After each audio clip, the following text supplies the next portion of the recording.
No one in Agile City had ever seen a woman name her child after a shoe. But on a Monday morning, as yellow buses coughed smoke and loud hawkers shouted, "Hot puff puff! 5 for 100!"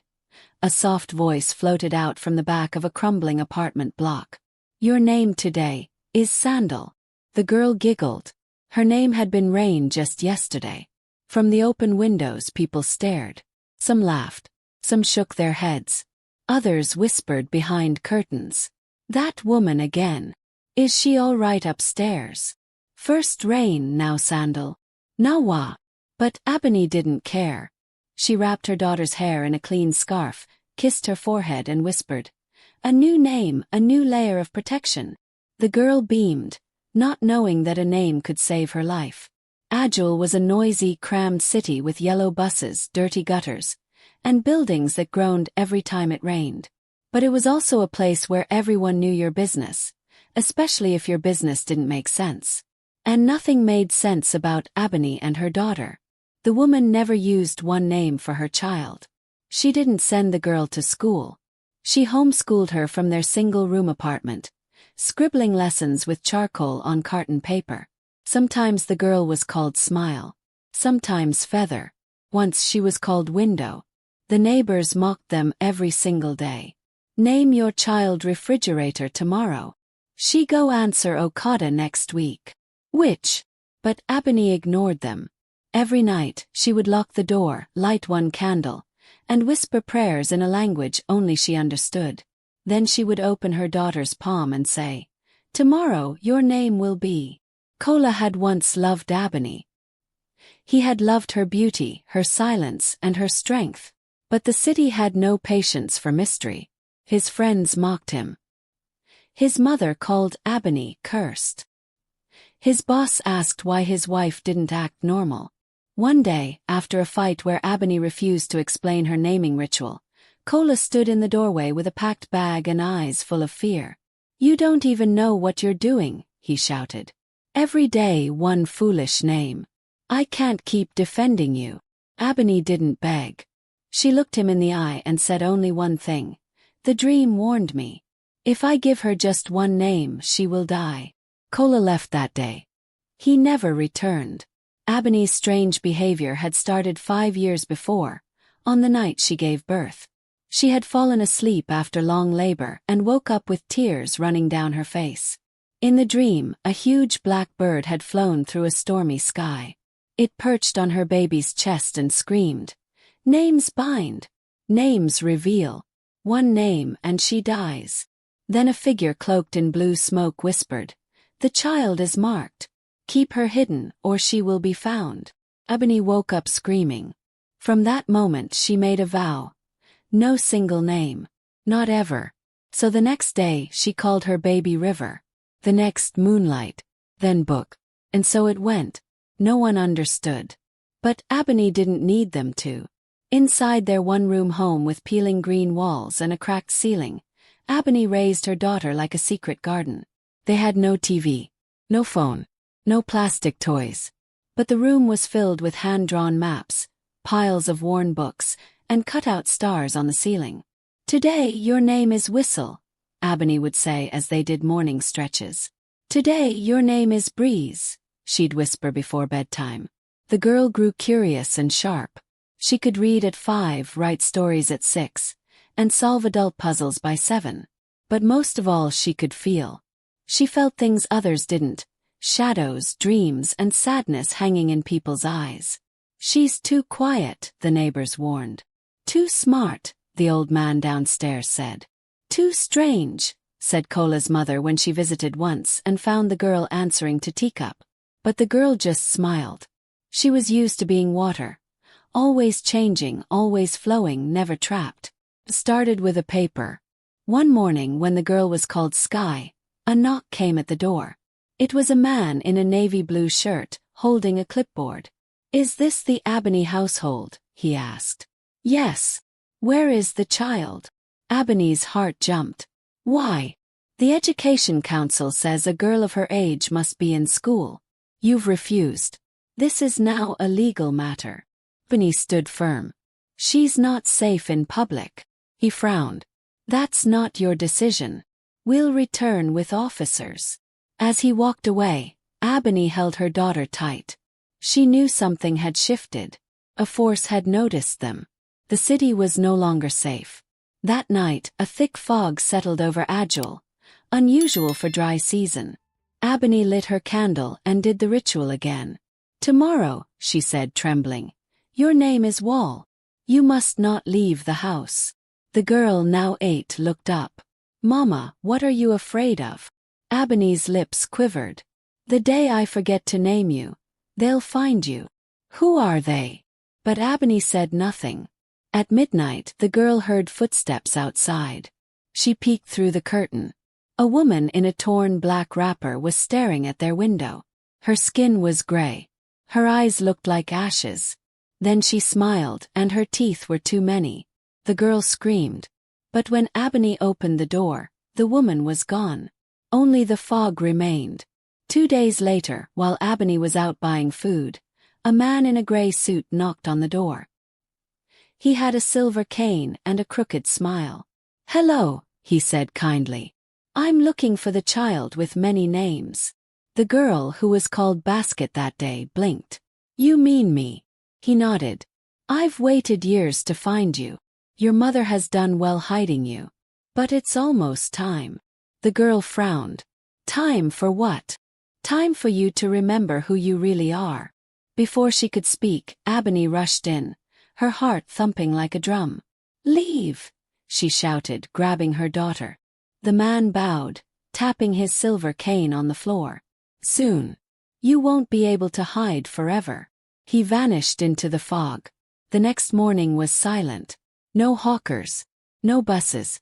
Just a stillness in the air, like the city was holding its breath. Ebony woke up late, sweating. She turned to her daughter and froze. She had forgotten to give her a name. For the first time in 8 years, the girl was nameless. And far, far away, something evil smiled. The morning after Ebony forgot to name her daughter, the city felt wrong. The breeze was cold, even though the sun was out. Dogs barked at shadows. Radios didn't work. People sneezed for no reason. And the girl, who had no name, felt strange. She touched her chest and whispered, What am I today? No answer came. Ebony was on her knees praying, her eyes wide with fear. She had woken up gasping, realizing her failure. All night she had tossed and turned. But the damage was already done. I need to give you a name, she said, grabbing the girl's hand. But the girl pulled away. No, Mama. Not today. I want to know who I am when I have no name. Before Ebony could argue, the girl slipped out the door. That was the first time she had ever left home alone. She didn't walk far. Just a few blocks from their apartment to the part of Agile where broken bottles lined the gutter and graffiti screamed forgotten names on the underpass walls. This was where the buses didn't stop. Where street boys with burnt lips and tired eyes slept. Where the city bled from the corners. As she stood under the cracked bridge, she heard a faint cry. First she thought it was a cat. But as she moved closer, she saw something worse. A woman, covered in blood, lying near a pile of tires. The woman's stomach was swollen, pregnant. Her eyes found the girl. Help me. The girl rushed over, hands shaking. I'll call someone, she whispered. But the woman groaned, grabbed her wrist and cried. No time. In that dirty corner of the city, with flies buzzing and smoke in the air, a child delivered a child. The baby cried. And the woman died. The girl cradled the newborn. It was a girl, tiny, brown-skinned, with a strong voice. She didn't know what to do. So she wrapped the baby in her scarf and whispered, I'll take you home. As she walked, the baby stopped crying. A quiet peace followed them. Before they reached the house, the girl looked down and smiled. I don't know my name today, she said softly. But I'll give you one. I'll call you Eric, the one who is cherished. That was the first time she had ever given someone else a name. She didn't know it, but something deep and magical stirred in that moment. Because naming has power. And this baby, was not an ordinary child. When Ebony saw her daughter walk in holding a baby, her knees buckled. She didn't speak for 10 full seconds. Then, in a voice full of smoke, she asked, "Where did you get that child?" The girl told her everything. The underpass. The woman. Baby. "She died, Mama," she whispered. "I couldn't leave the baby alone." Ebony took a deep breath. Then she ran to the window. A black bird sat on the rooftop, watching them. Not a pigeon. Not a crow. Something older. Something wrong. She closed the curtains quickly. "This is bad," she said. "This baby. This is not random. We have stepped into something deep." But it was too late. By evening, word had spread like kerosene flame.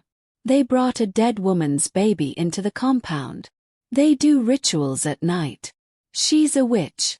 She doesn't even give her child one name. Ebony heard the knocks before she saw the faces. Women. Angry. Loud. One of them held a plank. Another had pepper spray. They shouted insults. They kicked the door. Then someone screamed, "Bring the child out." Ebony grabbed her daughter and baby Eric. She kissed them both. Out the back. Now. They escaped through the back alley, barefoot, hearts racing. Behind them, their room was broken into and destroyed. They were now homeless. That night, they hid in a half-burnt building by the train tracks, where no one dared live. But Ebony had once passed by that building years ago. Something about it had drawn her. And now, in desperation, she returned to it. It was dark. Smelled like wet rust and old prayers. They curled up on a dusty mattress. The baby slept. Ebony watched her daughter stroke Eric's hair and whisper, "You're safe now." But she wasn't. Because this building wasn't abandoned. It belonged to someone. And that someone was already watching. Ma Monroe was a name people didn't say aloud in Agile. Years ago, she was accused of poisoning a king. Of stealing gold from the National Bank. Of killing children in their sleep. But nothing ever stuck. She vanished from headlines and lived in the shadows. And now, she lived right under the city, where rats danced and spirits whispered. Ma Monroe knew someone had entered her hiding place. She smiled with teeth that hadn't tasted light in a decade. "Ah," she whispered, rubbing her fingers together. "The girl without a name has finally brought the air." That night, the girl dreamed of drums. Golden drums. Loud. Royal. She was standing in a big palace with purple curtains. Servants bowed to her. And at the center of it all was a baby, Eric, wearing a crown. Then the dream shifted. Fire. Screaming. A woman's voice cried, "Take the baby and run." A hooded figure chased her through the palace halls. A man with no face. She woke up sweating.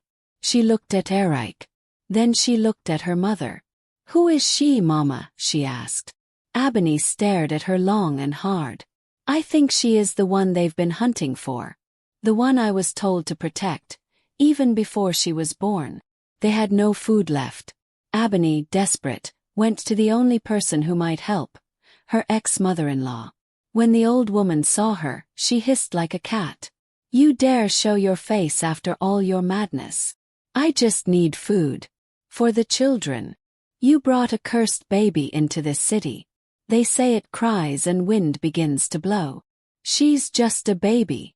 She is evil." The door slammed. Ebony walked back slowly, her slippers scraping the pavement. She understood now. They were alone. That night, as rain tapped gently on the window of the condemned building, a knock came at the door. The girl opened it, and there he was. The man with the silver cane. But this time he wasn't smiling. He stepped in and looked directly at the baby. "So," he said, voice echoing, "you found her." Ebony grabbed her daughter. "Who are you?" she asked. He removed his hat. Underneath was a royal crest tattooed on his forehead. "I am Alyawada, brother to the dead queen." "Then Eric is." "Yes," he said. "She is the heir. The last blood of the royal line. The baby the evil woman has hunted for years. The reason you were warned in that dream." "Then who is Ma Monroe?" the girl asked.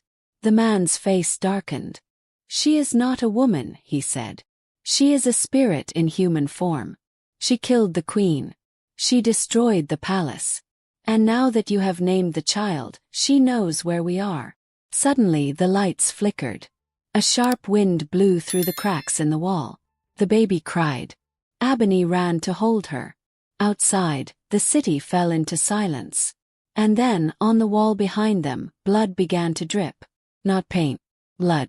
It spelled just one word. Name. Abony stared at the wall. Blood trickled slowly, spelling name in thick red lines. The candlelight flickered. The baby Eric was now screaming, high, sharp, like she knew something was coming. Lua, for that was what the girl would later be called, held her breath. Alyawada, the queen's brother, dropped his silver cane. We must leave now, he said.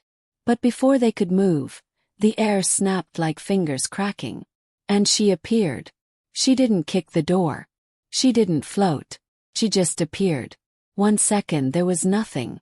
The next she was standing there. Wrapped in black cloth. Her feet were bare. Her eyes were like melted charcoal. She looked at the baby, then the girl, then Abony. So much trouble, she said. Her voice soft like sugar but sharp like broken glass. Just to protect one small girl. She moved her hand, and the baby floated out of Abony's arms. No, the girl shouted. Alyawada pulled out a knife from his sleeve. You don't scare me, he said. Ma Monroe smiled. You should be scared, she whispered. The lights exploded. Darkness filled the room. But in that darkness, shapes moved. Spirits from the old kingdom, loyal to the queen, rising to defend her heir. Alyawada charged forward. Ma Monroe raised her arm, and the floor cracked open. Abony screamed as Eric dangled in the air, wrapped in invisible chains. The girl felt something burning in her throat. A sound, a word, a cry. She stepped forward. Her small voice cut through the chaos. Her name is Eric. Chains shook. Then she pointed to herself and whispered. And my name is Lua. Ma Monroe staggered. What did you say? She hissed. The girl held her ground, tears streaming down her face. My name is Lua. The name dropped into the air like a key into a lock. Everything froze. The baby dropped safely into Abony's arms. The blood on the walls began to dry. The cracked ceiling slowly healed. And Ma Monroe, he screamed. Not a scream of pain but of defeat. Because naming is power. And now the girl had named herself. Alyawada ran toward Ma Monroe. His knife glowed with the color of morning. With one slice he struck. There was no blood. Only ash. She crumbled like burnt paper. The air cleared. The shadows disappeared. And Agile City, for the first time in many years, was quiet. Abony sat in the stillness, holding the baby. Her daughter sat beside her, hands shaking. You gave yourself a name, Abony whispered. I had to, the girl replied. Abony touched her daughter's face. Lua, she said softly. That means hope of God. They cried. Not loudly, but in the quiet way people cry when something heavy finally lifts. They followed Alyawada to the heart of the city, a place hidden from modern eyes. An old palace that stood behind cracked mirrors and forgotten doors. When the guards saw Eric, they bowed. When the servants heard her cry, they sang. When Lua and Abony stepped into the palace garden, golden butterflies followed them. No announcement was made. No celebration. Just peace. The kind that comes after storms. Word spread across Agile like dry season fire. The mad woman had protected a royal child. The girl with 1,000 names was the key to saving the kingdom.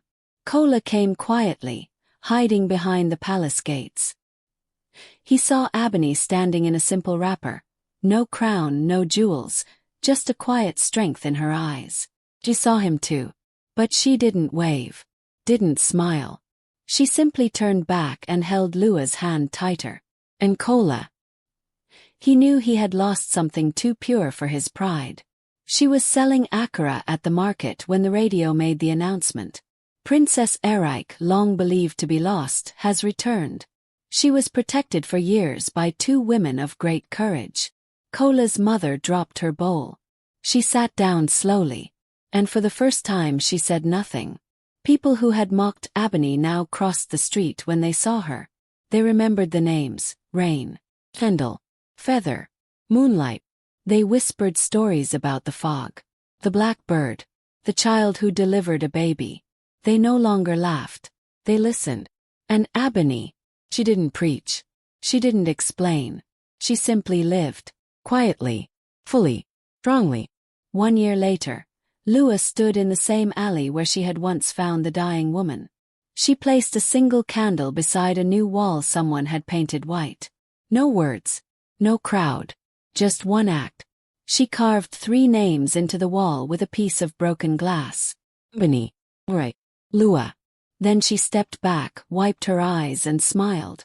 And somewhere deep in the quiet parts of the city, where spirits once screamed and shadows once hunted, there came the softest sound. Baby giggling. A wind calling her name. And for the first time in her life she answered. If you have not subscribed to my channel, you might not hear my voice again. But if you are, then you are growing every day. Check my page for more interesting stories. Thanks for watching.